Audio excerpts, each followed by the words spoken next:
So this is something I used to think a lot. I have no control over my time. And what ends up happening is that our brain plays tricks on us. So as soon as we're thinking about where we don't have control, that's where it's going to spend all its time focusing on. And the area where we actually don't have any control over is other people. And I think most of us get that we don't have control over people, but yet when we're still kind of feeling like we don't have control, we do the opposite. We do try to control other people, even by thinking like, oh, if I had a different manager, or I didn't have so many demanding customers. And so what we want to do is actually give our brain something where it can focus on and where it can exercise that control. When we think I have no control over our time, it's because something didn't go according to plan or something unexpected happened. Like our manager asks us to work on something that is not in line with our expectations in our job.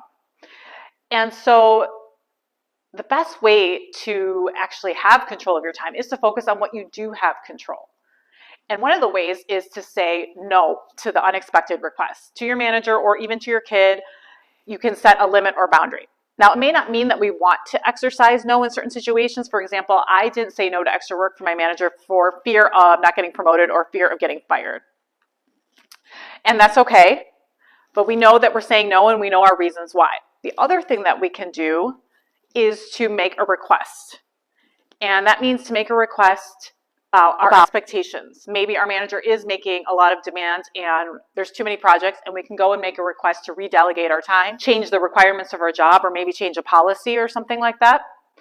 And we make that request, and the request, someone might come back and say no, and we reformulate that request and we try to keep changing it.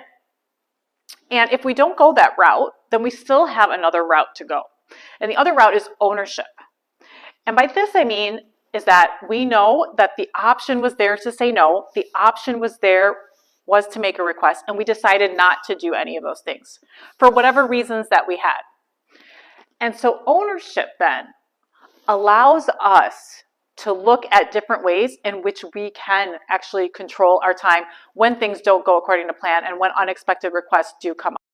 When we exercise ownership from deciding not to say no or not making the request, our brain then can open up and expand the realm of possibilities in controlling our time when it does come to unplanned or unexpected requests that come up throughout our day. And one of the things that usually happens is that I sometimes with my clients will throw out one option to help them manage some unexpected requests that come up, and their brain will go to work and actually find the right option that works for them. So I'm going to give you some examples some options that I use and some options that my clients use. So for example, if you have a manager that has unexpected requests, let's say usually after the weekend, they come in with a whole bunch of new stuff. You can plan in some time on Monday and block out some time for those unexpected requests. Now, if you have a kid at home and you're working at home, what I do, and this is my situation, is I actually add in time to each task. I add in a 15-minute cushion. I call it a kid cushion to each of my tasks because I know that there's going to be unexpected requests for snacks or toilet and things like that. If you're required to handle customer emails and things that constantly are coming in, what you can do is block out a period of time throughout your day to handle all of those requests that come through.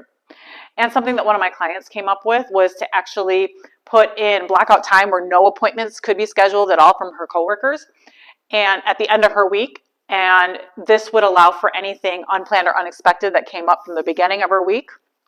Now, what's great about some of these solutions is that if you don't use it, what you can do is you can do the next task that comes up or from the next day, or it becomes some free time that you have or some focus time that you can have.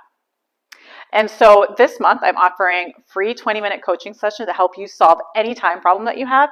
You can book online via the link in the comment or description section. I'll see you soon.